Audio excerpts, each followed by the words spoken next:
Welcome to the next installment of the ADHD series. So, the next series of presentations are all within the category of living with ADHD. So, it's a living with ADHD series. And the first presentation, the first series of presentations is about parenting when you yourself have ADHD. So, that's what we're going to be talking about today, essentially being a parent with ADHD. So, for any of you who are watching this video who don't know me or haven't watched any of my previous videos, my name is Dr. Emily Kerner. I am a licensed psychologist and a consultant with the Disability Programs and Specialized Services team. I've been with the Cree Health Board for a couple of years. In addition to the consultant work that I do with the Health Board, I also have a private practice. And in my private practice, I do a lot of work with specifically adults with ADHD. So I bring a lot of that clinical experience to presenting this information to you today and throughout the different presentations that are part of this series. I also, on a personal level, have ADHD myself. And so I like to bring in some personal examples every once in a while throughout the presentations that I give so that you can have some of that perspective as well. So some of the clinical and some of the personal from me as well. So I'll be bringing some of those personal examples to highlight some of the things that we're going to be talking about today. So I'm going to just give you a brief outline of the topics that we'll cover in today's presentation. So first, we're going to do a review of what is ADHD. So hopefully everyone watching this presentation has already watched the introduction to ADHD presentation that is kind of part one of the entire series. So it's the introduction to ADHD, what is ADHD, and kind of an overview. If you haven't watched that yet, I really recommend that you go back and do that because it will give you a nice foundation of all the information that you'll need to understand some things for today. But just so that we're all on the same page, I'm going to do a brief review today of what is ADHD so that everyone can kind of feel like the rest of the presentation makes sense to you as we go through. So that will be our first section, is the review of what is ADHD. The next thing that we'll talk about today is the challenges of parenting when you have ADHD. So what are some of those things that parents who have ADHD find particularly difficult or challenging in being a parent? After we talk about the challenges, then we're going to talk about the strengths. So ADHD parents have a lot of strengths that they bring to parenting, and I want to make sure that we highlight those and name those for you today. After that, we're going to talk about some different ADHD friendly parenting strategies. So different strategies that parents with ADHD can use, or ways that we can maybe change some parenting strategies to be a bit more ADHD friendly. After we do that, we're going to talk about self-care. Self-care is incredibly important for all parents, but especially for parents who have ADHD. And then the last part of the presentation today will be offering you some different resources and support, different places that you can reach out to, both within your communities, within the health board, as well as some online support and some online resources that you can make use of if you are a parent with ADHD. So before we move along, I just want to name and mention that this presentation is specifically designed for parents who have been diagnosed with ADHD or even suspect that they might have ADHD, maybe because their child was diagnosed with ADHD and they're starting to recognize some of those symptoms in themselves. But truthfully, anybody can benefit from the presentation, but it really is geared towards parents who've been diagnosed or suspect that they have ADHD. So I'm going to put this up. So we'll come back to this at the end of the presentation, but I do want to give you a little bit of time to kind of orient yourself, get into the presentation today. And so we're going to do a little activity that is called Two Truths and a Reframe. So there is an activity handout that comes along with this presentation. So hopefully you have had access to that and you can pull that up. So there's 4 pages. I'm just going to direct you to the first page of the activity handout, and that says Two Truths and a Reframe at the top. So some of you may have heard of this or similar thing to this, sort of a game that's often used as a way to get to know people, or kind of what we call icebreakers. It's called Two Truths and a Lie. So we're not going to do that today, but we're going to do something that's called Two Truths and a Reframe. So what it is essentially, in the original version, the two truths and a lie, is you say two truths about yourself and one thing that's a lie, and then people are supposed to guess which one is the lie. So we're going to do it a little bit differently for today. And you can see on your sheet, there's a little bit of space for you to write down some answers here. So the first thing that I'm going to ask you to reflect on and write down for yourself is one truth about something that you find hard as a parent with ADHD. The second truth is going to be something that you love or do well as a parent with ADHD. And then the third is going to be the reframe, which is one way that you're learning to work with and not against your ADHD brain. So some of this might be a little bit easier for you to complete and fill out when you've sat through and listened to all of the different parts of today's presentation. So if you feel like you'd prefer to, maybe sit with this a little bit, learn a little bit as we talk about the different topics today, and then complete this at the end, that's perfectly fine. If you'd like to pause the video here and take a bit of time and write down your answers and reflect, that would be a great thing to do as well. So whichever you feel most comfortable with is perfectly fine. If you are watching this video with a group, or you plan to watch the video and then discuss as a group, what I would really recommend is pausing the video, writing down your answers, and then taking a little bit of time with the group that you're watching this video with and have a bit of a discussion so that you can share the different things that you came up with. So just to help you out as you fill this out, I'm going to give you an example of what this might look like. So for example, one truth about something that's hard in parenting with ADHD is maybe I forget how much time everything takes. So I'm rushing around all the time because I don't realize that things take a lot longer than they actually do. So that would be my truth about something hard in parenting with ADHD. My next truth about something that I love or do well is that I'm very emotionally attuned. So I'm able to pick up on my kids' emotions or how they're feeling. So that's something that I see as a strength of mine. And then my reframe is I'm learning to step away and ask for space when I feel overstimulated. So I can pause, and I'm learning to ask for help when I need it. So you can see how you might fill this out using that example. Okay. So let's get into our first section for today, which is that review. So it'll be a brief overview. And again, if you're interested to remind yourself, or even, like I said earlier, if you haven't watched the entire video of the previous presentation, I would recommend going back there so that you can get all of the information. So we're going to do a brief review of what is ADHD. So there's a couple of really important main pieces of this that I really want to highlight for today that will help make sense of the remainder and the other parts of the presentation today. So the biggest thing to take away is that the ADHD brain is wired differently from the brain of somebody who does not have ADHD. So that's the first really important thing that I want you to remember. So I'm going to go through the couple of different ways that we understand how the ADHD brain is different and how it sort of leads us to some of these differences that we see, or the symptoms that we see in ADHD. So the first really important one, if you remember from the previous presentation, is that the default mode network in the brain for someone with ADHD never turns off. So to remind you, what that means is the default mode network is that process in the brain that runs in the background all the time, but can turn off for people without ADHD when there's an activity that they need to do. So essentially the default mode network is that part of our brain that daydreams, that when we don't really have anything to do, might be thinking about an interaction we had the day before, or maybe an upcoming trip, or thinking about what we might want to make for dinner. Any of those thoughts that just sort of are there when we don't have something specific that we're doing. So for the person without ADHD, that process is going to turn off when they start doing some kind of activity. So for example, if they start cooking, that default mode network is going to turn off so that they can actually focus on following a recipe or getting the food made.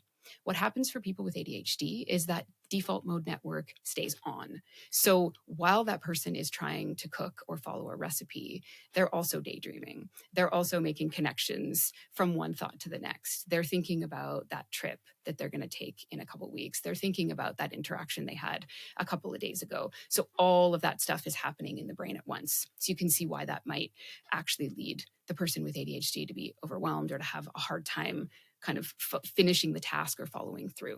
So that's one of those really important pieces to remember as we're reviewing what is ADHD, is that in the ADHD brain, the default mode network is always on. It never turns off. Another really important thing to remember about ADHD is that it comes with or causes this interest-based nervous system. So what that means essentially in short is that the person with ADHD is really going to only become motivated or activated to get something done when the thing that they're being asked to do is interesting to them. So it can be interesting, new, urgent. So anything that kind of seems like it needs to happen right now or is really engaging for them. Otherwise, it's really, really difficult for a person with ADHD to actually get something done. And so they're really driven by interest. And so we need to make things really interesting and engaging for the person with ADHD if we want them to actually get something done. And that it's not laziness that causes them to not want to do something. It's actually that their nervous system needs this interest in order to turn on and activate. And another thing that is kind of central or characteristic to ADHD is that it comes with emotion regulation difficulties. What that means is that people with ADHD tend to feel big emotions, or their emotions feel quite intense or can happen very intensely. And then there's a lot of difficulty that they have in managing or regulating their emotions. So one of the things that we actually understand more and more now about ADHD is that it's not just a difficulty paying attention, but it's actually a difficulty with regulating different things. So it's difficulty regulating attention, it's difficulty regulating emotions, and it's difficulty kind of regulating our nervous system. But that emotion regulation challenges are a huge part of ADHD. And then the last thing that I want to review is what's called rejection sensitivity dysphoria. So what this is that for people with ADHD, if they feel that somebody is rejecting them, or they imagine that this person or perceive this person to be rejecting them, that feels real. It feels really intense for them. They feel that really strongly. And there's this sensitivity that people with ADHD have to either being rejected or perceiving or believing that they're being rejected. And so this can show up as almost physical feelings of kind of shame or embarrassment or fear, like worry that they're going to be rejected. So there's a lot of sensitivity around not being liked, not being included in things. So these differences in the ADHD brain, the ones that I just mentioned to you, lead to a number of different challenges or symptoms that are characteristic of ADHD.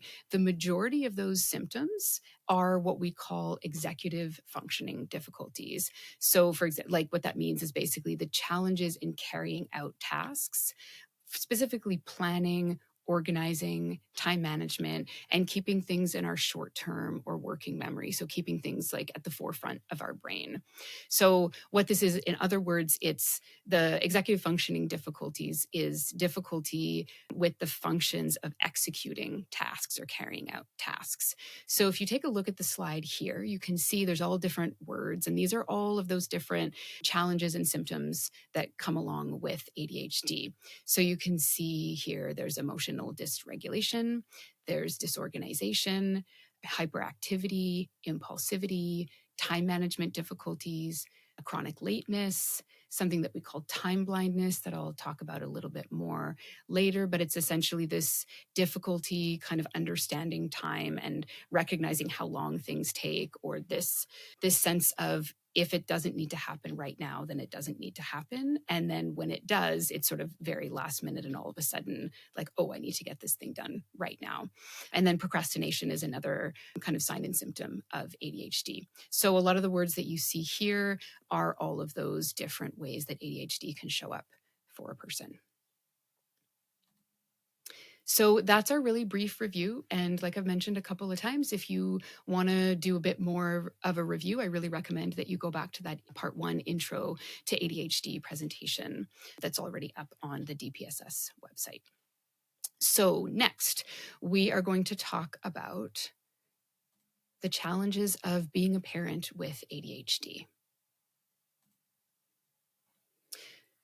So, as I go through the next series of slides, I want you just to listen and pay attention to it, but understand that your ADHD might not present in all of the different ways that I talk about, but there will be some, if not most, of these different challenges that do show up for you, that do exist for you. So, it isn't necessarily that you have to experience all of these different challenges, but I'm really giving you an overview of all of the possible ways that a person with ADHD who's also a parent can find the ADHD to be a challenge for them. So listen and pay attention, but you may not experience all of these different challenges.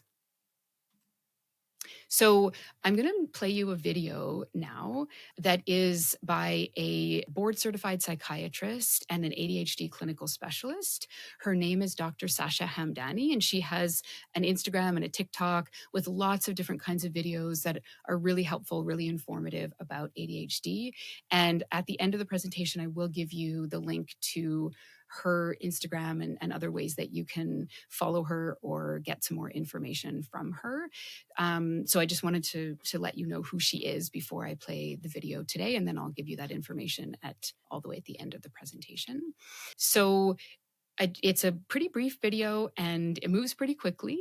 But if you can, try to pay attention to, so she'll present sort of two sides of what it is to be an ADHD parent. And so just pay attention to the different things that show up, and then I'll give you a little bit of a debrief after we watch the video. There once was a ship that put to sea, and the name of the ship was the Billy O.T. The winds blew harder, bowed it down below, my bully boys blow. Soon may the wellerman come to bring us sugar and tea and rum. One day when the tonguing is done, we'll take our leave and go. Okay, so like I said, it's a pretty brief video, but really the takeaway that I want you to have from watching this is that being an ADHD parent can really feel like you're a walking contradiction. So this happens for me a lot. I need a lot of structure and routine, but then at a certain point, I just want to break free from that, and I get frustrated or feel constrained by that. Or somebody else might need that structure and routine, but then can't keep that consistent routine and structure for more than a couple weeks at a time because they crave newness and they want something different and exciting. So there's all these ways that parents with ADHD kind of want to be able to keep things consistent and structured, and then also their ADHD kind of makes that really difficult. So that's really what I want to highlight from this video, is that ADHD, being a parent with ADHD can feel like you're kind of this walking contradiction, and it's hard to balance all of these different needs and interests that you have. So let's talk about some of the specific challenges now that show up for parents with ADHD.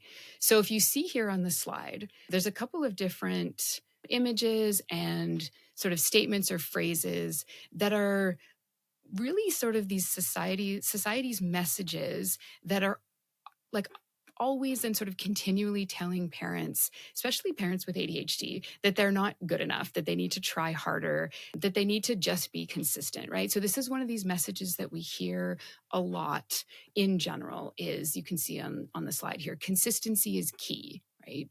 Consistency is the building block of trust. So what we take away from that is if you're inconsistent or if you have a difficult time being consistent, then people are going to be less willing to or less able to trust you. What you do every day matters more than what you do once in a while. So again, this message is be consistent. It's important to be consistent. And the last piece here, it says there's no substitute for consistency. Again, be consistent, have a routine, be structured. All of these things are true, but they're also things that are very difficult for the parent with ADHD. because they genuinely struggle with being consistent. They have difficulty, you would probably experience this, having difficulty setting a limit or a boundary with your kids and then sticking to it.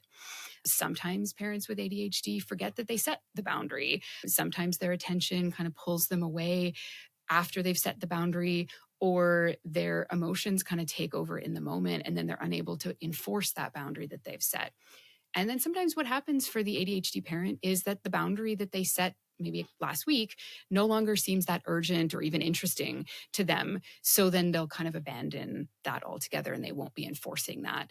And then, as you can probably imagine, it can be confusing for kids if one week there's one boundary and the next week it's not there. So what I really want to highlight is that this is not a parenting failure, as much as these messages on the screen might suggest that. It's not a parenting failure, because it's a real challenge for parents with ADHD, and it's a real challenge that comes from having ADHD. So the ADHD brain struggles with routine and repetition, and it's not because you as a parent don't care, but because sustaining that consistency requires those executive functioning skills that ADHD makes much harder to use and access. So you as a parent may really value very deeply having stability and consistency in your home or within your family, but then feel really frustrated when you actually can't deliver on that stability and consistency day after day. So again, this is not a moral failing. It's not you being a bad parent. It's really a neurological reality because of your ADHD. So consistency is really hard when your brain thrives on novelty. So I'm going to mention later, talk later in the presentation about different self-care strategies and different strategies that you can use to help with your ADHD as a parent.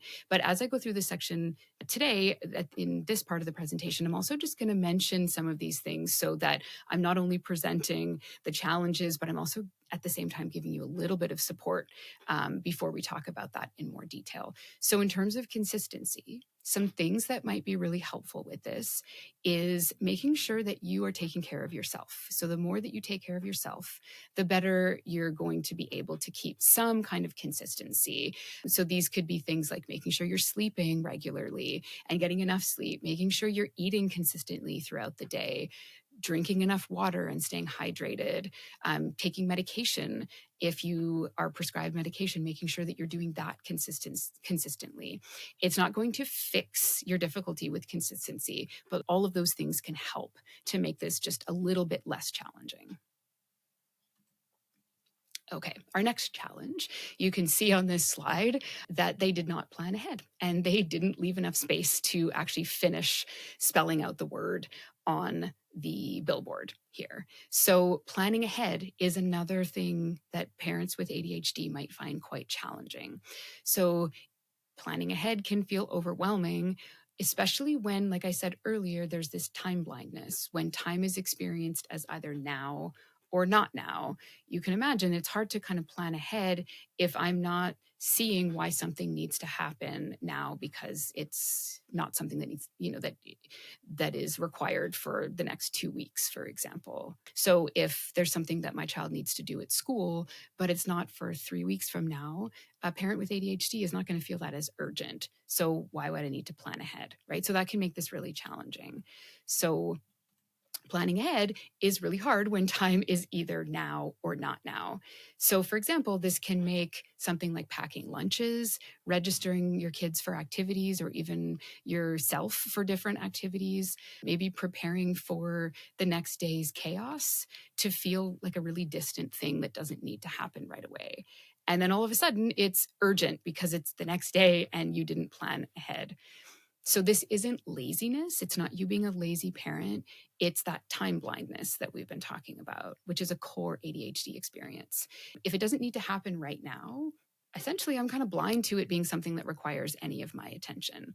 So this is something that happens for me actually quite a lot with especially packing lunches.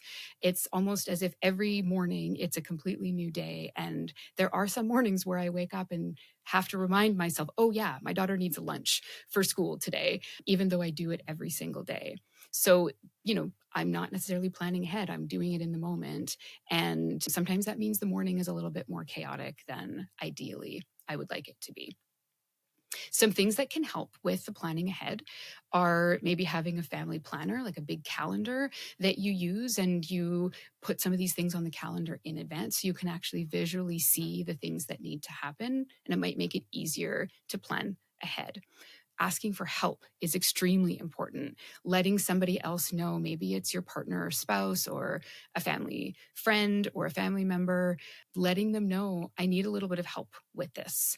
And then something else that can help with planning ahead is what we call brain dumping, which I did talk about in the previous What is ADHD presentation, the intro presentation, where it's basically getting all the ideas that you have in your head out of your head in some kind of visual format, writing it down, typing it into your phone so that you can actually see all the things that you're thinking and need to get done. So those are some quick tips that can help with planning ahead. And again, we'll talk about those in more detail later on.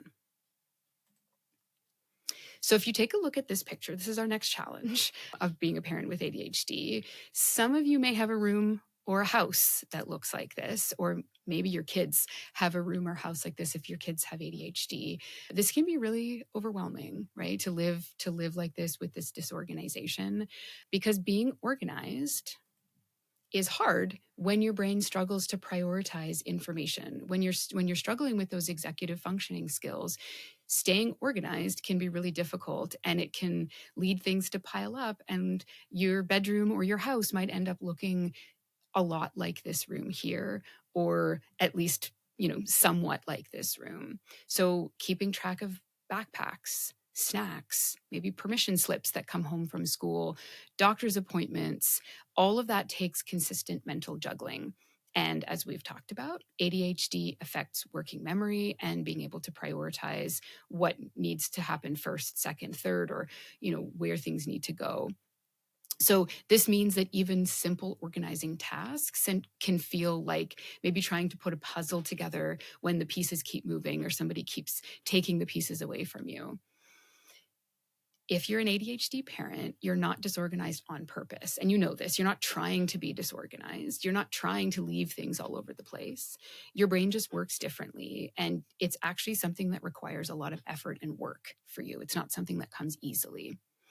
So I do want to highlight too that organizational challenges aren't specific just to cleanliness or chores and housework. This can show up for parents with ADHD as maybe struggling to organize school lunches and remembering to get the groceries to have the food to make school lunches.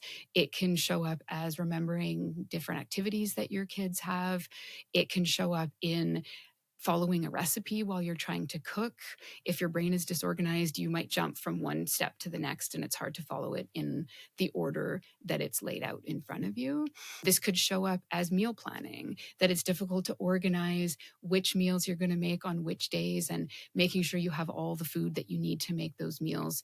So this can be a little bit more challenging, or maybe a lot more challenging for a parent with ADHD.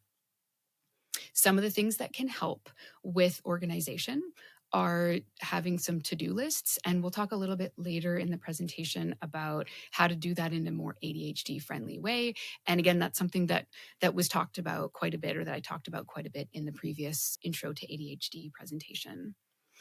Having a family planner, like I mentioned a few minutes ago, that can help with being organized, and making things visible so you don't forget them. So that can be something helpful. So maybe it's having labels on different organized, like boxes that you use to organize things, and so it's easier to figure out visually where things go because the label is right there. Or pinning things up on a board so that you see exactly where things need to go. At my house, we have a whiteboard in the kitchen, and we can write down the different days of the week, and then visually we can see what meal we plan to make on which day. So making things visible so you don't forget them. These are things that can be helpful to stay organized. Okay. The next challenge is that emotion regulation difficulty that I talked about earlier that can show up for parents with ADHD. So ADHD makes emotional responses more intense and harder to regulate, as I mentioned before. So that means that as a parent with ADHD, You might go from 0 to 60 in seconds, where everything seems kind of under control. Maybe you're feeling a little bit annoyed because your kids are making a little more noise than you want. And then all of a sudden, something kind of, that feeling overwhelms you, and you find yourself yelling, and you don't know how you ended up in that place, and you're yelling at your kids. And sometimes that can then lead to feeling really embarrassed, really shameful, maybe even guilty. And so you went from feeling or thinking that you were kind of relatively calm to all of a sudden feeling really frustrated and angry. And like I said, maybe later you feel a lot of guilt or even confusion about your reactions. Like, why did that happen? I don't know how I got so angry so quickly. Again, this is not because you're a bad parent. It's not because you're a bad person and you're not able to, you just can't control yourself. It is actually because emotion regulation is part of how ADHD impacts your nervous system. It's a real challenge that comes along with being a person and a parent with ADHD. Again, it's not because you're not trying hard enough or that you're not a good enough parent.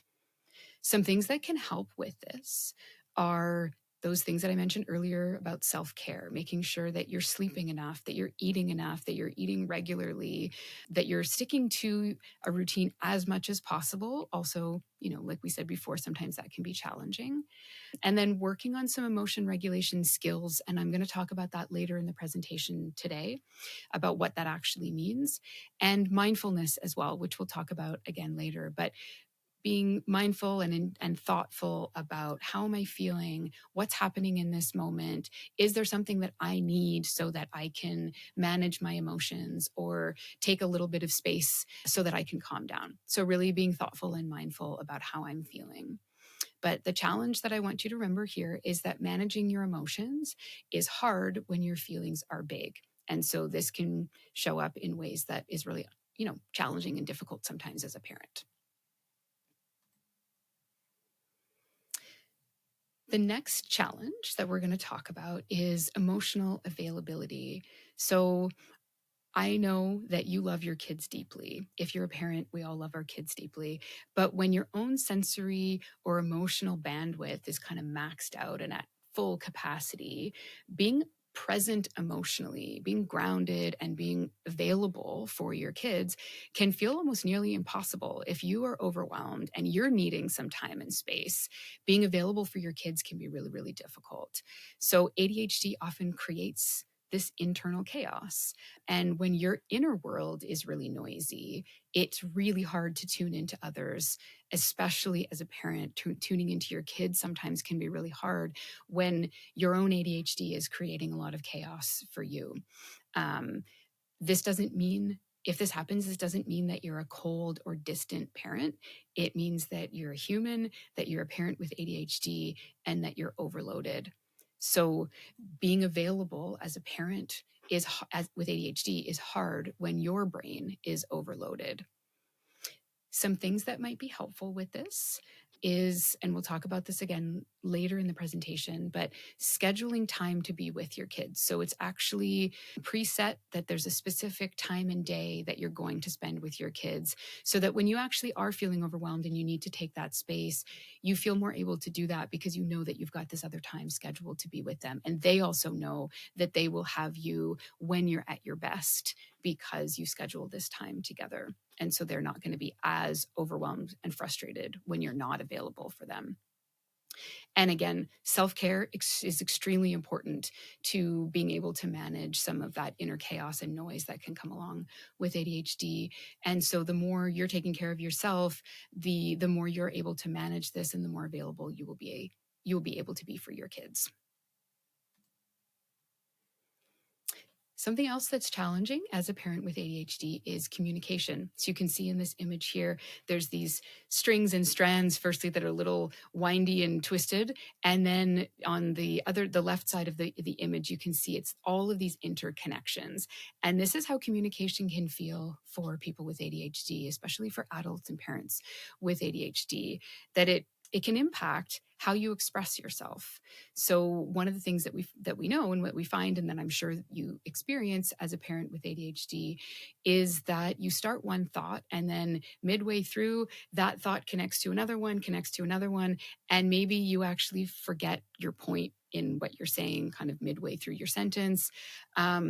Or maybe you end up blurting something out without thinking because all of these thoughts are kind of connected for you. So communicating can actually be a challenge, communicating exactly what you mean. So saying what you mean is hard when all of your thoughts are connected or interconnected. So again, you might interrupt, you might speak too quickly, you might say something maybe more harshly than you intended because it's hard to kind of process all of the thoughts you're having at once. And then later, maybe you reflect and wish that you'd done it differently. So that awareness and that self-reflection is really important.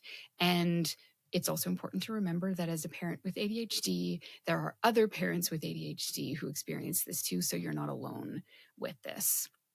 Some of the things that might help with this is, again, self-care, taking care of yourself, managing that overstimulation that can be part of ADHD, making sure that you're trying to keep as regular a eating and sleeping schedule as possible, and working on those emotion regulation skills that, again, we'll talk about in more detail later. But the communication is a piece that can be really challenging, especially when you're trying to communicate boundaries to your kids, or you're trying to ask them to get certain things done or get themselves organized. If you're struggling to get out what you want to say, then it can create a little bit more chaos in the home. So this can be a real challenge. Okay, the next challenge that we're going to talk about is actually keeping children safe. Sometimes that can be kind of challenging with ADHD, mostly because of the impulsivity that is part of ADHD. So as you can see on the slide here, I'm impulsive. I get so excited I can't contain it. And so you've probably experienced this, where maybe you get so into something or so excited about something that your impulsivity kind of takes over. And this can be a challenge as a parent with ADHD, because you're responsible for your kids and you're responsible for keeping them safe and taking care of them. And so sometimes having that part of you that's kind of impulsive can make parenting almost feel dangerous, but not because you are a reckless person, not because you are trying to be an unsafe parent, but because maybe your reaction time or those emotional surges that come along with the emotion regulation difficulties, maybe even your forgetfulness sometimes, can kind of collide with your child's need for safety and structure. So an example, a personal example of this for me is when I was going for a bike ride with my daughter before she was able to use a bike without training wheels. She was maybe 3 or 4 years old, and we were biking down a hill that to me at the time looked like kind of a minor hill. It didn't look that steep, and we were biking up to it, and I did have this thought of, we should probably get off the bikes and walk down. She's pretty little, and I think she knows how to use the brakes, but I'm not 100% sure. And for some reason, my brain just sort of said, it's fine. We'll be able to do it. She'll figure it out, or it's going to be fine. And I remember in that moment thinking, I probably should take the step and just pause, but it's fine. And as we started biking down the hill, I could see her bike picking up speed. And then, of course, the bike picked up too much speed. She couldn't control it and she flew off her bike. She was fine. There was not too much, though she wasn't really injured, maybe a few scrapes, but she was scared. And I remember feeling really confused why I didn't just stop. And I felt really embarrassed. And so felt a lot of shame about this. And this is one of those things where that impulsivity or that kind of, not being able to plan ahead kind of took over in that moment. And I thought it would be fine. So luckily nothing happened and, everybody was fine. But this is one of those ways that sometimes that impulsivity can kind of take over. So we really need to make sure as parents with ADHD that we are pausing and slowing down and checking in so that impulsivity doesn't take over. So we can work through this and overcome this. We are not by default dangerous parents. We just have to take that extra step to reflect. So this, as I was saying before, can bring up some shame. But I think recognizing that and understanding this part of you is really a strength. And so, if we can learn to understand this about ourselves, we can actually become even better parents because we might become more thoughtful and more careful about how we take care of our kids. And that's really the first step in creating systems in your home with your kids that will help you and your kids feel safer. The flip side of this is that actually many adults with ADHD also say that they're actually great in a crisis, and this is actually true. And this is because in those really urgent situations, that's where that interest-based nervous system kind of kicks in, and people with ADHD can actually think even more clearly. So in those big crisis situations, you might actually find that you're even more alert and more on top of it and more in charge. And so this isn't something that you need to overly worry about, that you're going to be this unsafe parent, because when it really comes down to it, in those really urgent, more crisis situations, you will be able to act. Your nervous system will actually kick into high gear, and you might be able to be more focused than anyone else in the room or in the place that you're in. So again, some things that can help with managing the impulsivity is emotion regulation, is making sure that you're taking good care of yourself and being thoughtful and mindful about what you are doing. So again, keeping everyone safe can be hard when your brain seeks excitement. And there are ways that we can work on this and improve on this. So the next challenge is that overstimulation and that sensory dysregulation. So we've talked about emotion dysregulation, but there's also some sensory overwhelm and overstimulation that can come along with ADHD. So what happens is that everything can feel like too much when you are overstimulated. And in general, as you know, because you're a parent, parenting can be noisy, can be messy, and it can be physically demanding. And so if you have these sensory sensitivities that come along with ADHD, as many people with ADHD do, even those normal kid sounds, playing with siblings, playing with toys, them wanting to hug you or touch you or be close to you, or just the regular kind of chaos that comes with families with lots of kids or families with any kids, can send your ADHD nervous system into overload. If this happens for you, you're not overreacting. You're having a real sensory response. And naming that, noticing that that's what's happening for you, is actually a really powerful act of self-compassion. Again, some things that can help with this are that self-care, practicing emotion regulation skills, asking for help so you can let people know that you're feeling overstimulated and maybe if they can step in and help you out, and communicating your need for some quiet and some space. And again, we'll talk about all of these in more detail later on in the presentation. So let's review all of the different challenges that we just talked about. Again, here are some things that will happen if you're a parent with ADHD. It doesn't mean they happen all the time, but it is important to remember that if you have ADHD, your brain will often feel like it's working against you as you're trying to be the best parent that you can be. So you will struggle with consistency. You will probably at different points have difficulty when you try to plan ahead, and then you might get distracted and maybe overwhelmed and not follow through. Most likely you will spend a lot of time and energy trying to get organized, cleaning your house or thinking about cleaning it, and trying to remember who needs to do what on what day and at what time. You will probably lose your temper if you haven't already as a parent. And there will be times where you feel guilty about that. You're going to be wondering, what's wrong with me? Why can't I stay calm like other parents seem to? So that will likely happen if it hasn't happened already, which I would be surprised if it hasn't. Sometimes you'll be really present with your kids, and other times you'll be really distracted or maybe impatient. So being present and available exactly when you need and when your kids need might be a challenge.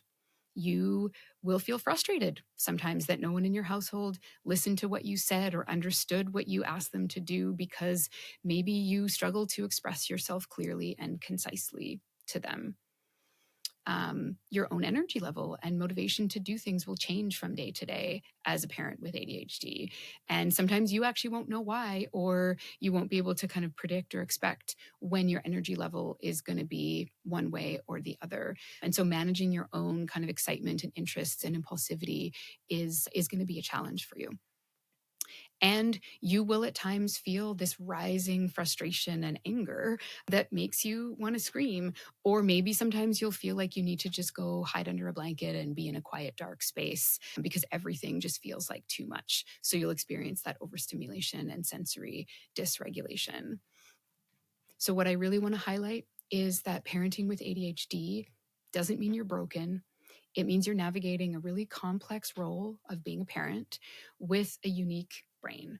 So, these challenges that we've just reviewed are real, and naming them, noticing them in you is the beginning of finding those tools and support and grace that you can have for yourself. And again, you're not alone. There's a lot of parents who have ADHD, and you're not failing if you experience these challenges. You're parenting with courage, with creativity, and with heart as you're trying to navigate these challenges. You're doing all of that even on those hard days. So it is important to give yourself some compassion as you experience these challenges with ADHD.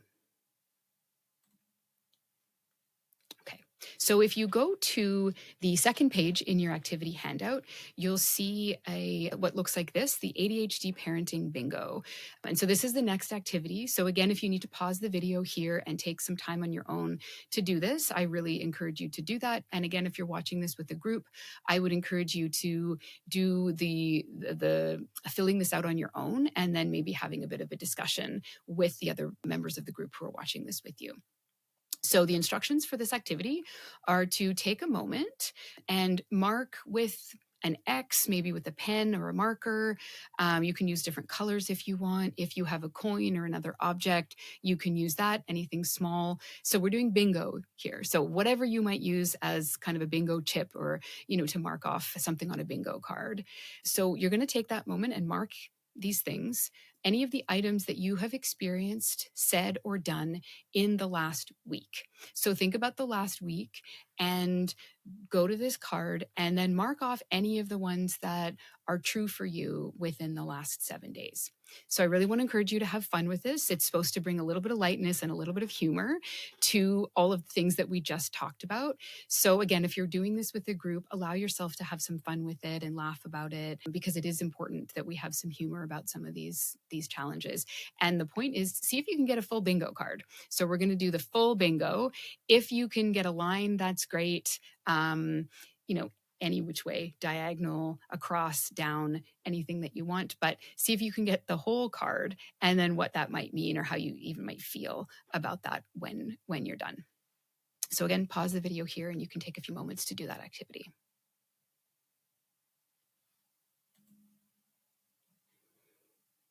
Okay, so after reviewing these challenges and then filling out this bingo card, maybe discussing it with someone else, even if you brought a little bit of lightness and humor to that, you still might be asking yourself, or maybe you ask yourself often, are parents with ADHD bad parents? Am I a bad parent because of my ADHD?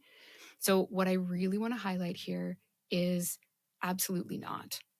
Having ADHD doesn't automatically make you a bad parent or doesn't make you bad at parenting, but it does mean that you will have to start seeing yourself differently and working with the unique brain that you have and the unique strengths that you have. So we'll talk about those strengths in a minute.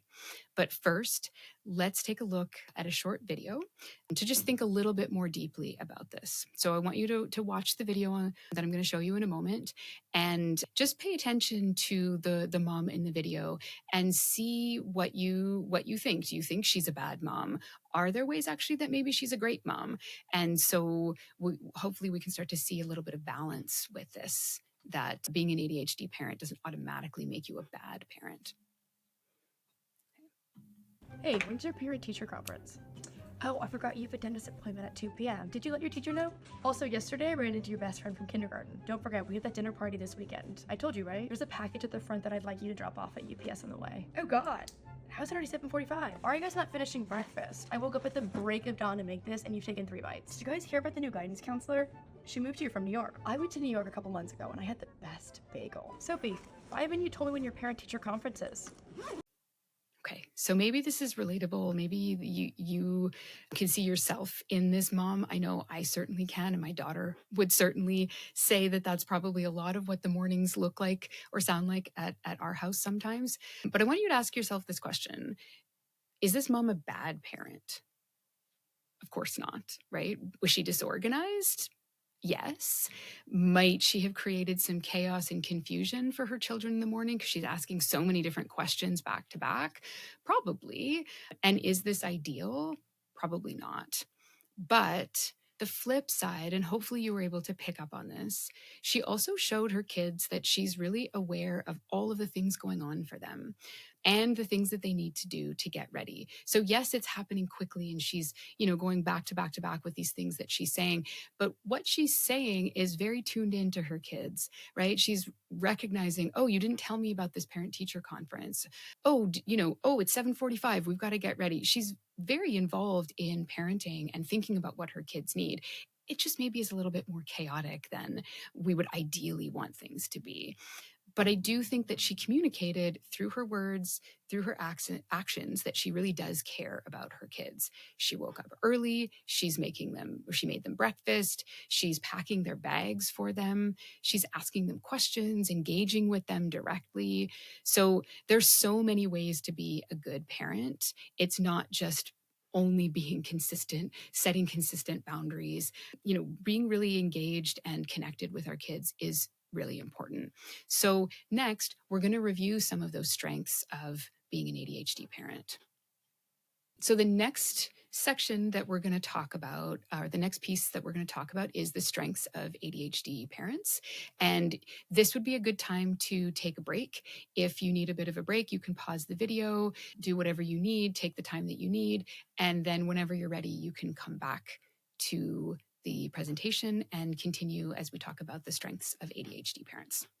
Okay, so welcome back to the presentation. I hope that you were able to take a little bit of a break and take care of yourself, do what you need.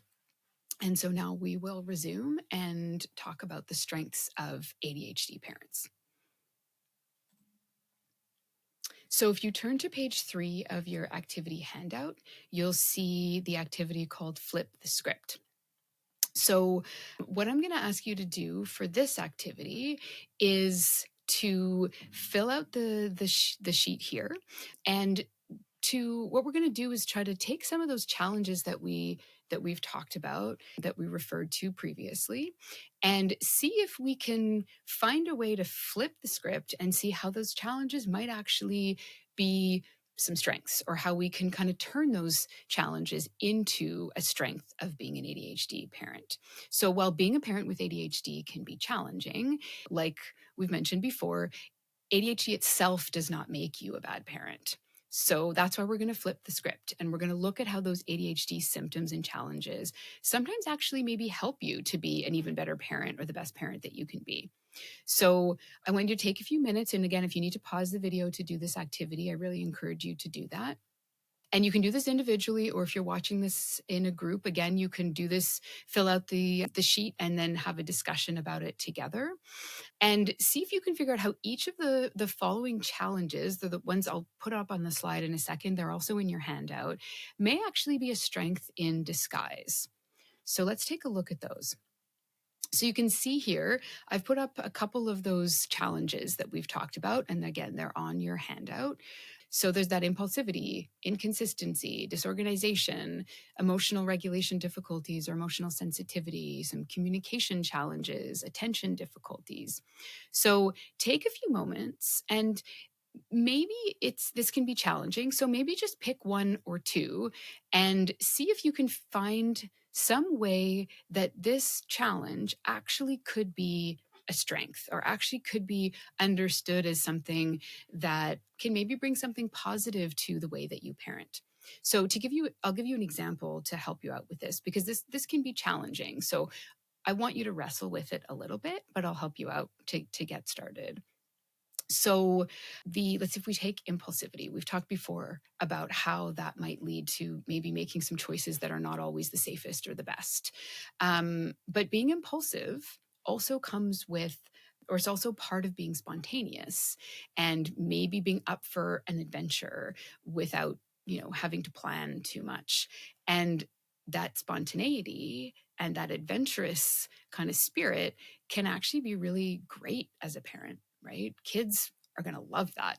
If you wake up and impulsively you're like, you know what, we're going to go do this fun thing today.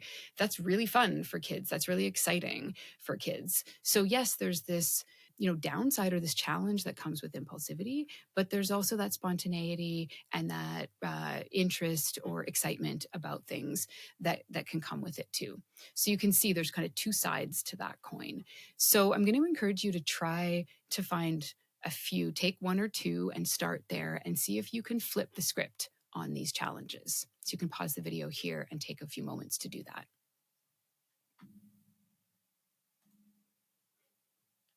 Okay, so let's come back now that you've had a chance to start reframing this and flipping that script for yourself. We're going to move into talking about some specific ways that ADHD can actually be a strength for you as a parent with ADHD.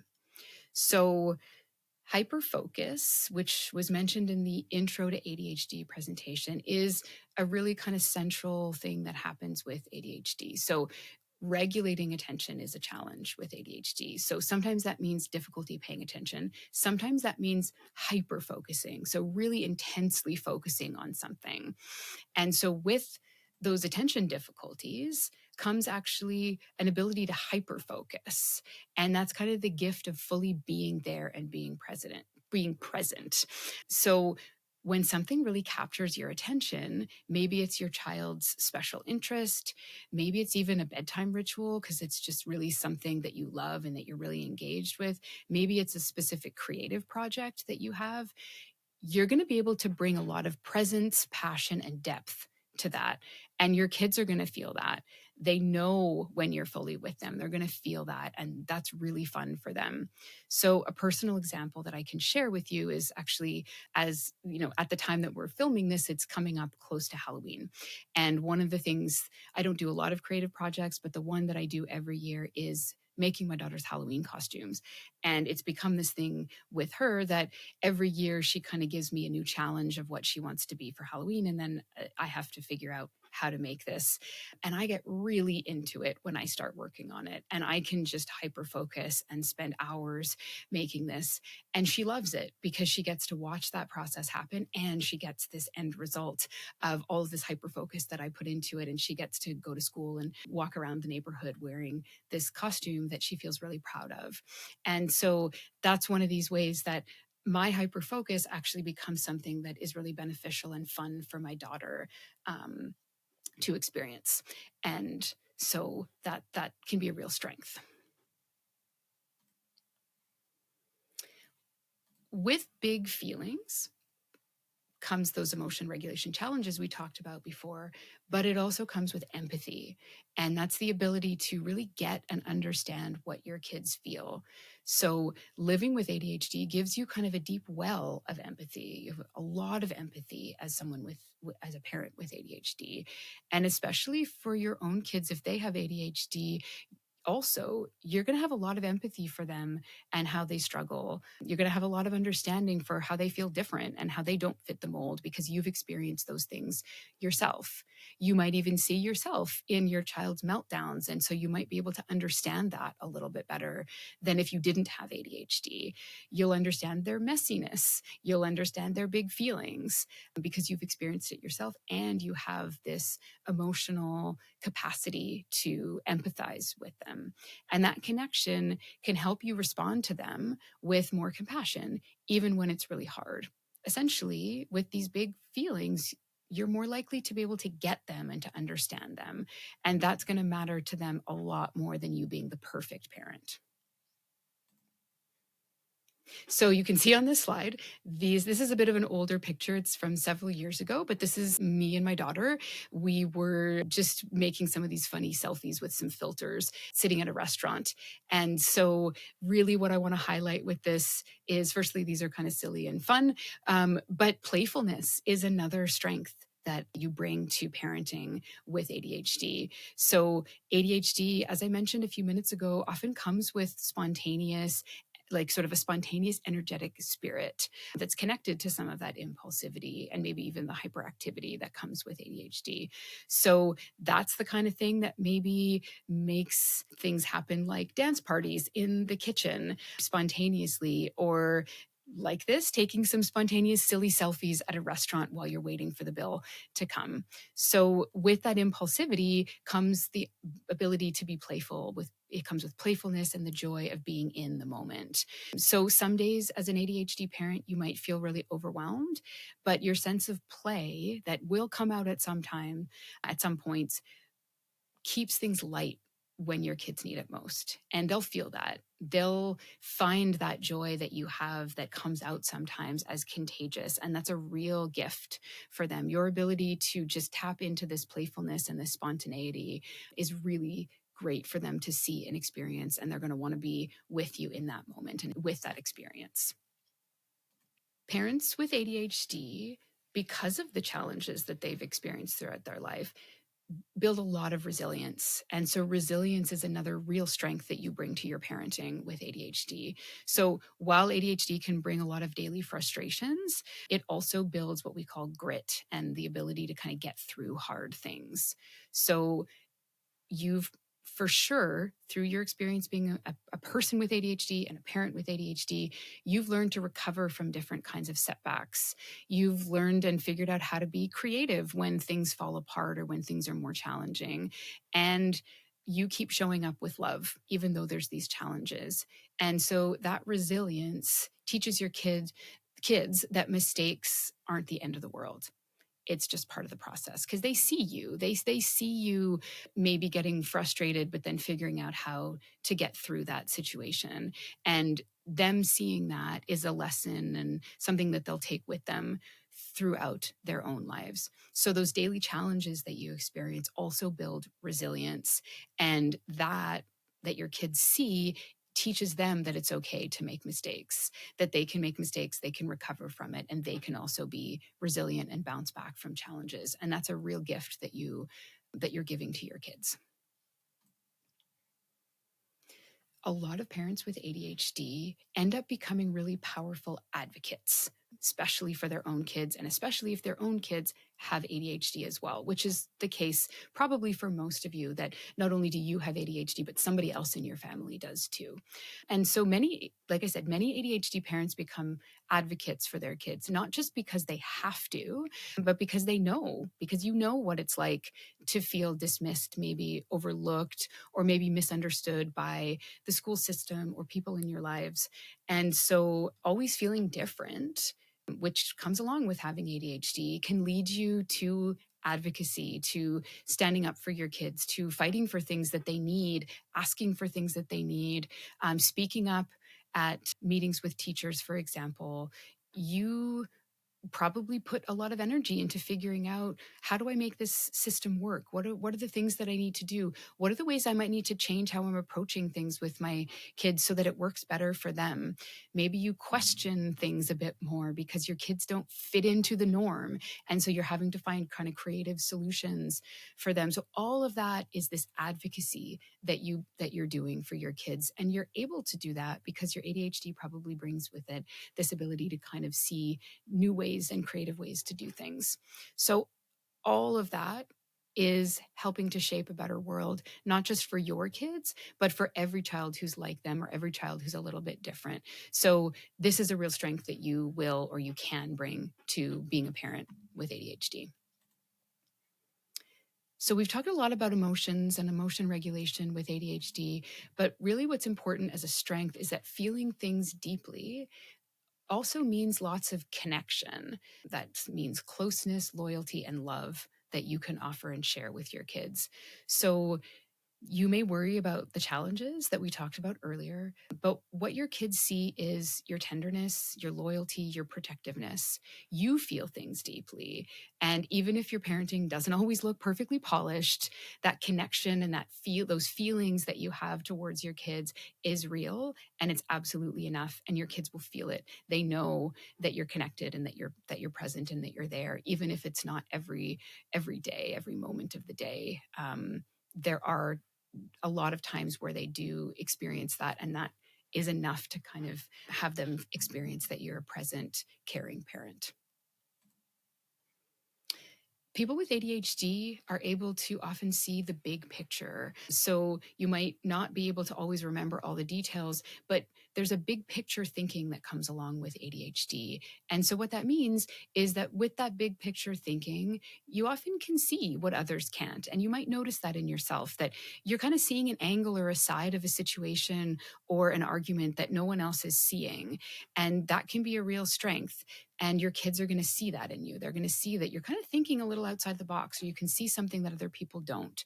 Sometimes that might feel to you like you're falling short, but the truth is that most likely you're parenting with creativity, with love, with a deep commitment to your kids. And your brain can bring challenges, but also this kind of brilliance and this ability to see the big picture. And again, your presence, maybe it's imperfect, it's real, it's full of heart, but that's exactly what your child needs sometimes, is someone who can kind of see the big picture and see all of the different aspects of what it is to be their parent. So another thing is being authentic. That's a strength that when you learn to embrace the challenges that come with ADHD, embrace the uniqueness that comes with ADHD, you can be more authentic. And with that messiness of ADHD, automatically comes authenticity, because it's hard to mask, it's hard to hide. Even if you're trying your best to not let people see the ADHD, it comes up, it shows up sometimes, and you just can't kind of, hide that always. But that shows your kids that it's okay to be imperfect. And so that can be, again, a nice gift for your kids. They see you struggle, they see you adapt, they see you laugh and maybe apologize and try again. And that helps them learn that love doesn't require perfection, and that it's okay to be human. It's okay to be authentic and to be messy sometimes, because that helps kids feel like it's okay for them to be messy, because they will be messy, whether it's with their rooms or just with how they're feeling. And so being real as a parent, showing them the messiness that comes along with being an ADHD parent, is something that's really powerful. And they get to see that you don't have to be polished all the time. So hopefully what you're learning from all of this is that ADHD does not make you a bad parent. It just makes you maybe a different parent. But I guess what else would you expect, right? If ADHD makes you a little different, then it's going to make you a little bit of a different parent. The most important thing, though, is that you show up fully, that you embrace the differences that you have, and that you can have some humor about the challenges or maybe those quirks that you have. And your kids know that they can also show up with all of their quirks as well. And so your kids get to see you, not the imperfections, not the disorganization, not the chaos or the shouting, just you, the person that they love. And believe me, that is what they see the most. Yes, they'll see the messiness and the chaos and the challenges, but if they can also see all of this other stuff that you let them see, then that's really what's most important. And so this next video that I'm going to show you really highlights that. My parents both have ADHD, and they went through the stage I did where I didn't know it was wrong, and they helped me get through it, and I love that about them. Well, I love them in general, but still. So you can see she loves that they have ADHD and that they understand her, but she loves everything about them. So I think this is just a nice, cute video to express and show how ADHD doesn't make you a bad parent at all. It actually makes you a parent that your kids can relate to, and that they can, even if they have ADHD themselves, can kind of see themselves in. And your kids are going to notice the things that are positive and that are those strengths. And so it's really important that you recognize those strengths in yourself as well. Okay. So the next thing that we're going to talk about are some ADHD-friendly parenting strategies to help with some of those challenges and to build on some of the strengths. So this was talked about in a lot more detail in the intro to ADHD presentation. So again, if you want more detail about that, I encourage you to go back to that presentation, because I'm just going to give a brief overview of it today. So a to-do list is a really helpful strategy that parents with ADHD can make use of, but we need to approach it a little bit differently. We need to adapt the sort of traditional or typical to-do list to work more efficiently or more effectively for the ADHD brain. So the really important piece of using a to-do list is to recognize that as parents with ADHD, what you need to do is break down the tasks into their smallest parts. So just one example of that is maybe on the to-do list is to go get groceries. But you can't, it's not going to work so well for someone with ADHD to just put go get groceries, and then you show up but you haven't thought about what groceries you need, or you haven't thought about what meals you want to make. And so for the parent with ADHD, it's really important that you take that extra few minutes and just make those steps on the to-do list. So actually put on the to-do list, make plan for meals for the week, and then make a grocery list. And if there's any other steps that are required, add those in too. So we really want to break down all of the items on our to-do list into their smallest parts so that we can really see all the different steps that we need to get done. And then we are less likely to be overwhelmed or to forget why we put the thing on the list.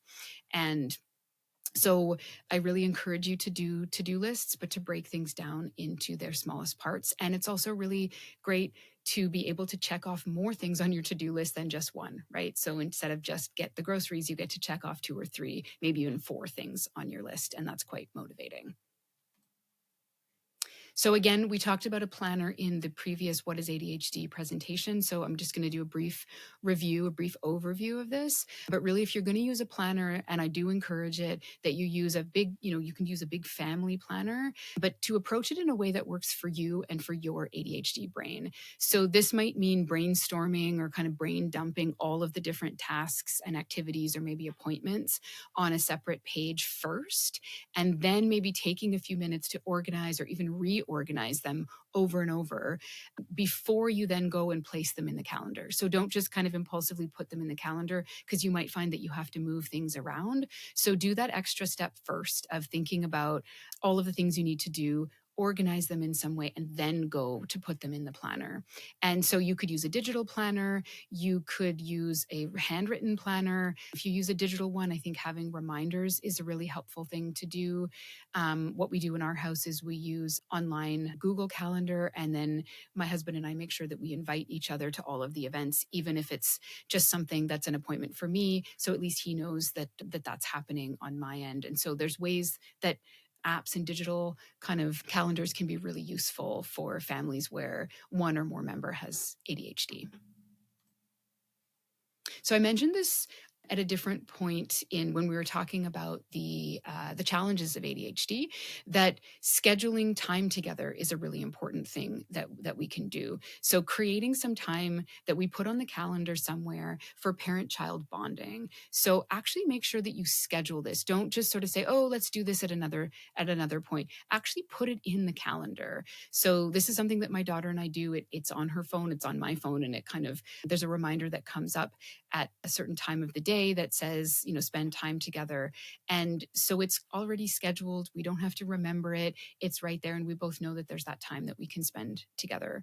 So I would recommend either thinking about things that you can do in advance. So think in advance about the things that you might do during that time, or maybe just have a running list of different ideas of things that you could possibly do. And then once the time comes up, then you say, oh, let's pick something on the list and we can do this. So you can either schedule in advance, like go for a walk together, or you can have the time scheduled. And then when it comes up, you can say, okay, our time is now. What do we want to do together?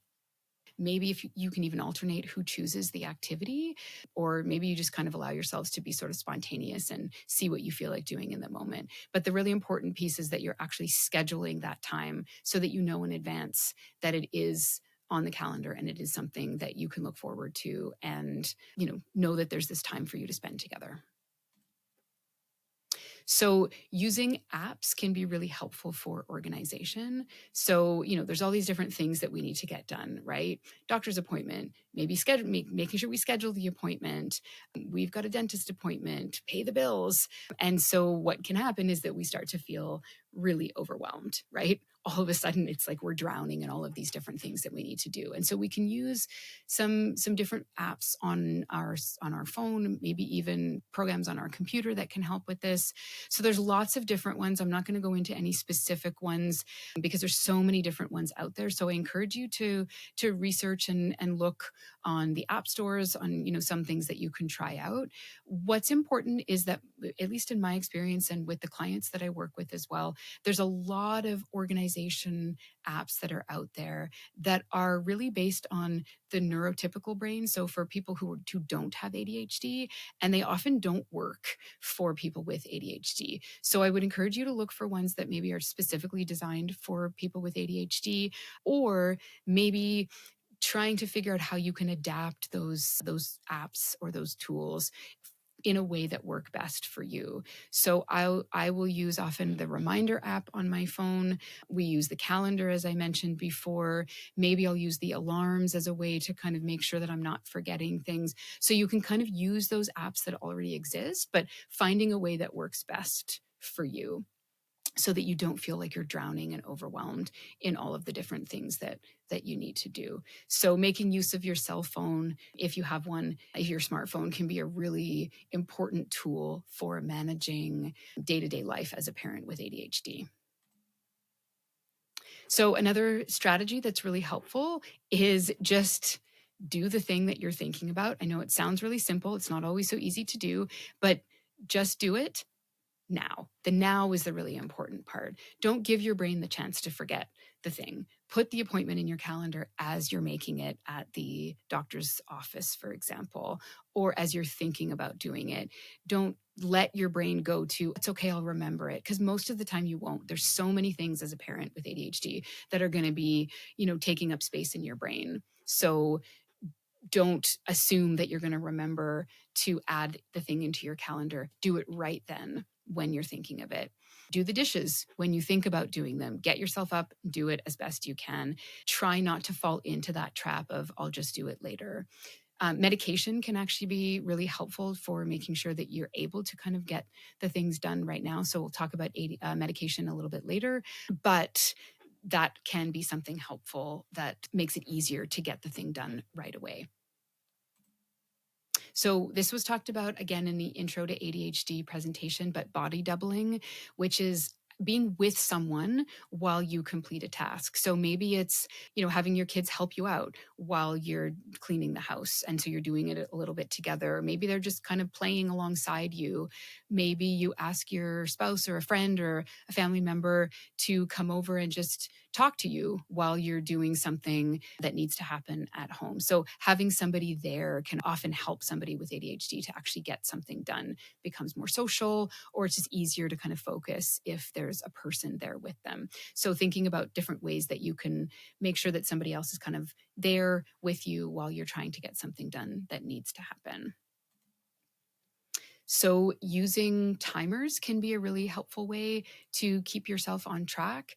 You can use the stopwatch function on your phone, or maybe the alerts function. So again, smartphones can be really helpful for people and parents with ADHD. So make use of those timers if you need. If you notice that you're likely to kind of run out of time with things, maybe set a timer. So I'm only going to allow myself this amount of time, for example, to get my kids ready in the morning or to get the lunches made. So you can use timers for that.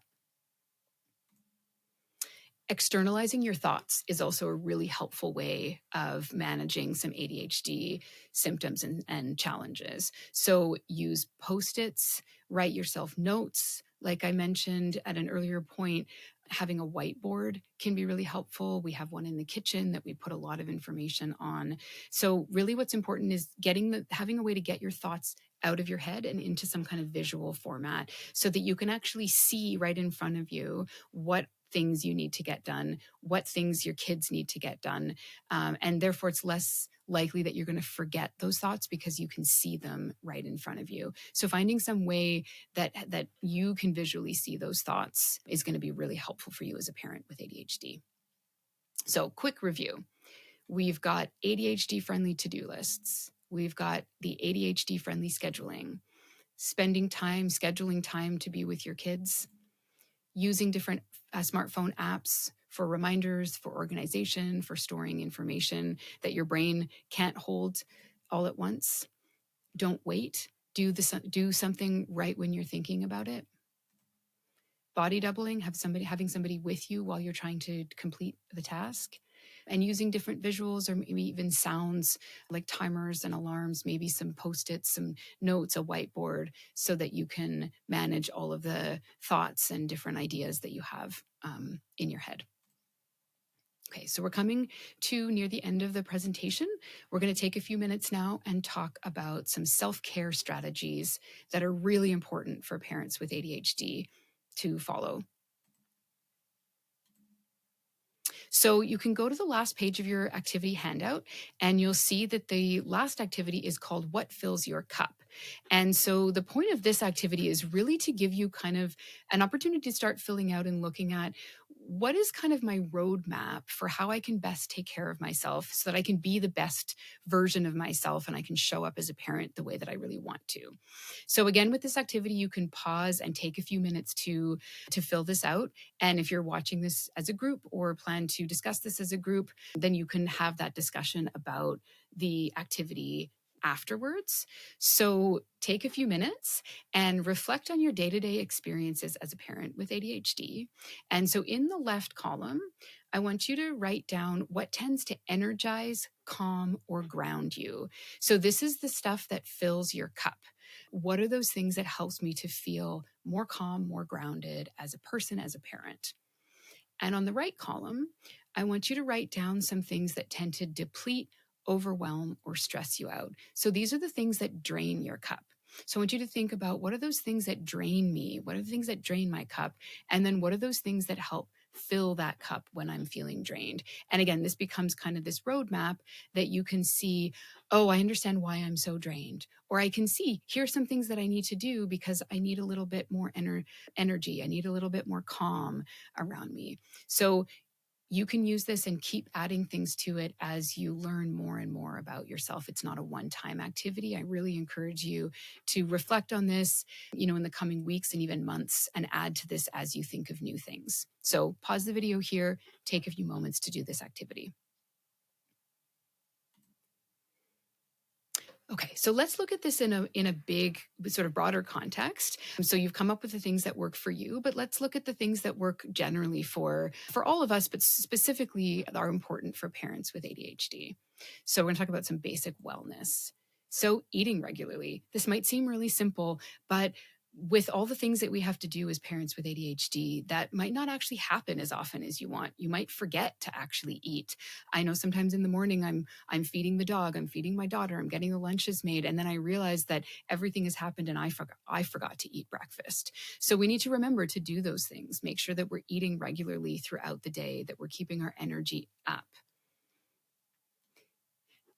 Eating regularly is important, but also eating healthy is really important. So this might be keeping healthy snacks in your purse or your backpack, maybe in your desk at work, so that you're prepared in case maybe you did realize that you forgot to eat a meal and you still got some food there for you if you ran out of the house and forgot to eat breakfast. And this also makes sure that we're keeping our energy up throughout the day. So you can see in this image here, there's a couple of different options for healthy foods. So maybe nuts, fruit, cheese, all of these things are really healthy snacks. We want to stay away from sugary snacks that can actually cause our energy to drop. They may seem easy to grab in the moment, but if we keep our energy up by having these healthier snacks, that's going to be much better for us, and we're going to be less likely to be overwhelmed or overstimulated if we're eating those healthy snacks. Sleep is a challenge for people with ADHD, but the more that we can keep to a regular routine and a regular schedule, which means going to sleep and waking up generally around the same time every day, that's going to give us the best chance of being well rested and having all of our resources available to us as we wake up and are faced with all of the challenges that come along with being a parent and being a parent with ADHD. So making sure that you are at least really intentional and thoughtful about your sleep and getting to sleep at a reasonable time and trying to get as much sleep as possible. And generally that's about 7 to 9 hours per night for the average adult. Staying hydrated is really important. Again, this might sound silly or simple, but adults with ADHD and ADHD parents are kind of notorious for not drinking enough water, forgetting to drink water. I know I can carry my water bottle around all day and it's full and I still forget to drink it. So maybe setting reminders on your phone to drink water, but just at least carrying that water bottle around with you, and throughout the day, at some point you will remember to drink. But that is also important with to keep our energy up, and so that you're kind of feeling at your best when you're trying to be an available parent for your kids. Exercise is also a really important way of taking care of ourselves. It's really important for that basic wellness. And there's research that shows that exercise can have a huge positive effect on ADHD symptoms and managing some of the distractibility and restlessness, especially that comes with ADHD. And so I actually have a client who uses exercise as one of the main ways to manage her ADHD. So this can be going for a walk, it can be doing yoga, it can be any kind of movement, it can be dance. So just getting out and moving your body is a form of exercise. It doesn't have to be something overly scheduled or overly rigorous, but just making sure that you're moving your body and keeping yourself active. Seeking social support, asking for help, letting other people be there for you, and having some other people in your life who can help and balance things out when you need help the most. So making sure that you're keeping yourself connected with other people and you're not trying to do everything on your own is really, really important as an element of the basic wellness that's important to keep up. So those are some of those basic wellness strategies, but I want to talk for a few minutes now about a couple of self-care skills that are important to develop. So these might not be available to you. They might not be as accessible or readily available because you haven't worked on this yet, or you haven't even recognized that these are things to develop. So I'm going to talk about a few of these, and I encourage you to really think about how you can start practicing some of these things in your life so that you're building these self-care skills and helping yourself to be as grounded and present as you can be as a parent with ADHD. So I'm going to show you a video here that is by a woman named Catherine Lizardo. She's a lawyer and a speaker and the creator of an online community for ADHD moms that's called ADHD Mompreneur. And so again, I'll have the link for her stuff, for information at the end of the presentation today. But just to give you an overview of who this is. So I'm going to play the video. You actually won't be able to see her very well, and she'll explain in the video why that is. But I just wanted to give you a name to go with the video so that you understand where the video is coming from.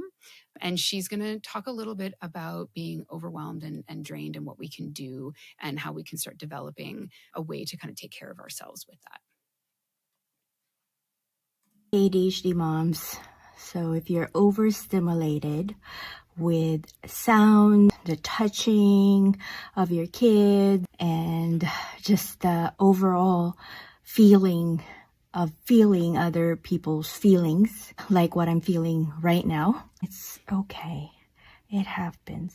I'm overstimulated right now because my toddler has been sick and I have a 12-year-old son who also wants to play at the same time, so I'm really tired. I just want to be left alone.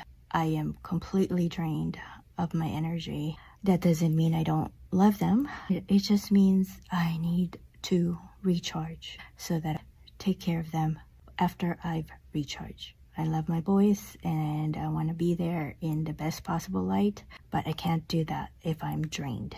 Find a dark, quiet place. The closet is the best for me. Wishing you luck.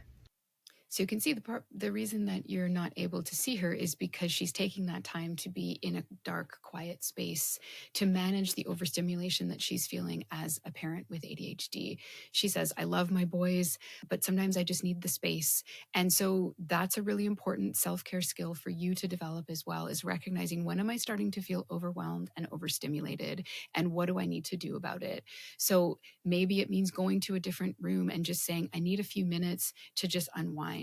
And maybe it means turning off the lights. Maybe it means actually putting a blanket over you and getting a little bit of that sort of darkness and quiet that you need. So starting to think about, what are the ways that I need to step away from things, and what can I do so that I can manage that overstimulation. And this is actually a really healthy thing that you can do for yourself and for your kids as an ADHD parent. So what do you need to manage your overstimulation? So I'm going to show you another video now, and I made reference to this at an earlier point in talking about the challenges of managing emotion regulation as an ADHD parent. So I'm going to share with you a video now of the 3 steps for practicing emotion regulation and how we can become more emotionally regulated. So this video is the speaker in it is, her name is Dr. Jennifer Keitt, or Kate, K-E-I-T-T. She's an educational psychologist, a human behavior consultant, and a certified life coach. And again, I'll have the information for you to access all of her materials in a little bit, in a little later slide. And she's going to walk us through the 3 steps for emotion regulation.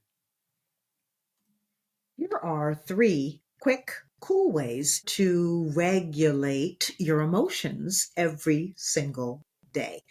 Here's the exercise I want to talk to you about. It's called pause, process, proceed. You're going to take a moment to stop and just breathe. You'd be very, very surprised at how quickly and how easily that can just completely diffuse what might be bubbling up in terms of crazy, out of control emotions. Then we process, identify what you're feeling and why. Is this hunger? Is this frustration? Are you angry, sad, worried? What is actually happening? Don't just assume, think about it. Take the moment to process what's going on. And then third, proceed.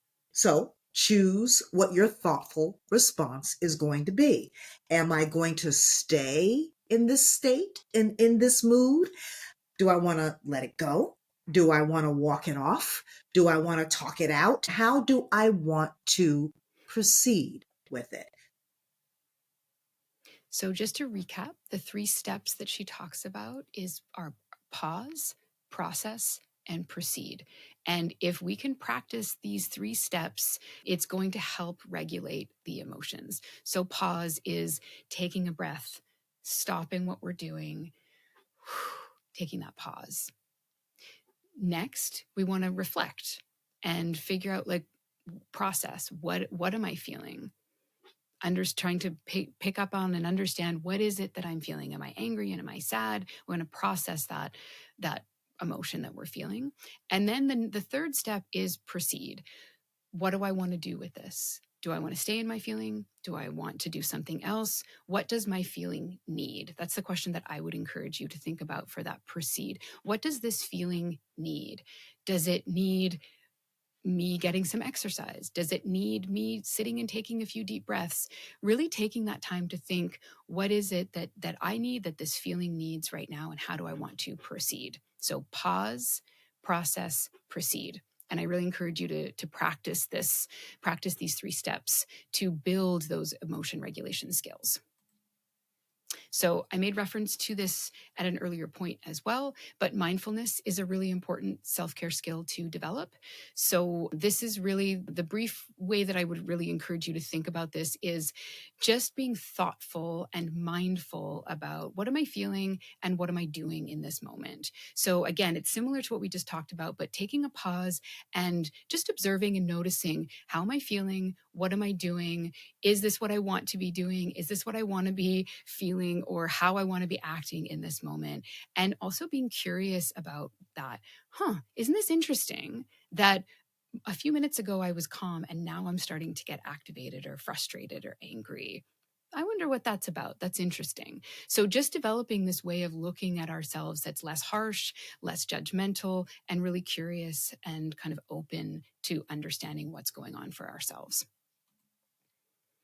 And the last self-care skill for us to develop is asking for help. So this is really important for parents with ADHD, because we tend to try to do everything on our own. We feel like we should be able to do everything because we see everybody else being able to do things. And so Part of this is also, we don't want people to see that we're struggling. We don't want people to see that we can't keep it all together. So being able to recognize, this is hard for me. I'm not able to do all of these things myself. I do actually need help. Think about pressing that help button and saying, can somebody come and help me with this? Maybe it's asking your partner, your spouse, to take over for a moment because you need to go step aside and manage being overstimulated. Maybe you actually need your kids, if they're old enough, to help pack the lunches with you. Maybe you just need to go for a walk and you need somebody to come with you. So thinking about, I don't have to do this all on my own, and how can I ask for help? What help do I need, and who can I ask? And really building that skill of recognizing, I can't do this all on my own, and it's okay for me, and it's important for me to ask for help. Okay. So we're coming to the last section here, and this is where we're going to talk a little bit about some resources and support. And I'm just going to direct you to a couple of places where you can reach out to for more support if you need, beyond just the information from this and these presentations. So I'm not going to go into a lot of detail about this. And again, as I mentioned in the intro to ADHD presentation, I'm not here to push medication on anyone, and DPSS as a team is not here to push medication on anyone, but we do want to encourage you to, if you're not already taking medication, to at least consider it and to maybe consult with your doctor about whether or not it would be right for you or helpful for you, because there's a lot of evidence that especially stimulant medication can be very helpful for people with ADHD and adults with ADHD. And this can be really helpful as a way to manage some of those ADHD symptoms that you might experience as a parent. So really encourage you to consider medication. If you're already taking medication, make sure that you take it regularly, because that's going to give you the best chance of the medication working how you need and when you need. So the next few slides that I have for you are really directing you to some specific services that the Cree Health Board offers. So you can find out and go to the websites that I'm sharing here and see what's available in your specific community. And if it's not available automatically in your community, where you might be able to reach out to for support. And DPSS can also help with, our clinical advisors can help you kind of locate some of the services through the case managers in your community where these might be accessible to you and how they might be accessible to you, but they are available within the health board. So the first one is that there are psychology and therapy services. So if you need some support to manage the challenges of being an ADHD parent, I would encourage you to look for what's available for therapy and the psychology services within your community that are available for you as an adult within your community. Nutritional counseling is available within the health board and within at least some of the communities. So this can be helpful with some of those basic wellness kind of strategies that I talked about earlier, making sure that you know what kinds of foods are healthy, how much to eat, when to eat, what's going to be healthiest for you and your lifestyle. So having somebody who's an expert in that area who can really help you understand even what are the foods that you should or maybe shouldn't be eating. And so this is a really helpful tool for parents with ADHD. If there isn't already, and I know in some of the communities there are some parenting support groups for parents with ADHD, if not, maybe consider creating one, asking around, seeing if there's some other parents in your community that have ADHD and are willing to meet every once in a while. Maybe it's once a week, once every 2 weeks, maybe it's just once a month, or maybe it's whenever you can, find the time to get together. But knowing that there's a support group available to you, maybe it's just an online group chat that you set up or a text chain that you set up so that there's somebody else, so there's some other people that you have for support within your community. So finding out if that's available or creating one if it's not. And I just want to offer you a online resource that has a lot of information that you might find extremely useful. So it's called Attitude. It's an online magazine, but they also have a great Instagram account. They've got a really good website with thousands of articles that you can read that will teach you more about ADHD. Some of them are written for professionals. Some of them are written for people exactly like you who are parents with ADHD, maybe parents with kids who have ADHD. And it's it's a nice way for you to get lots more information. So I've put this up here. You can follow them on Instagram. The website is there, attitudemag.com. It's a really, really useful online resource that I really encourage you to check out. So just as we end the presentation for today, I'm going to encourage you to come back to that first activity now that you've had a little bit more experience and information about the challenges, the strengths, and the different ways that we can kind of learn to work with our ADHD. If you weren't able to fill out this activity sheet the first time, I encourage you to go back to it now, and maybe you'll add something. Maybe you can, do a second round of this on the activity handout. So come back to this and see if you can come up with 2 truths and a reframe. And as we end today, like I said, I'm going to put this up. So if it's helpful, maybe you can even take a picture with your phone if you want to hold on to this information. So these are the different videos that were shown throughout the presentation today, and the names of the people who created the videos. And then I've also included their websites as well as the specific links to those videos and where you can access more information from these different professionals. So I want to thank you for your attention and your presence throughout the presentation today. And if you are interested in contacting me, here's the information where you can contact me either on Instagram or through my email at the Cree Health Board. And if you have questions or things that we might be able to help you with at DPSS, you can check us out on the website there as well. So thank you. And I encourage you to keep focusing on how you can build on the strengths that exist for you as an ADHD parent, and recognize that you're not alone. And there's a lot of things that are really wonderful about having ADHD and being a parent with ADHD. It's not only about the challenges. So thank you very much.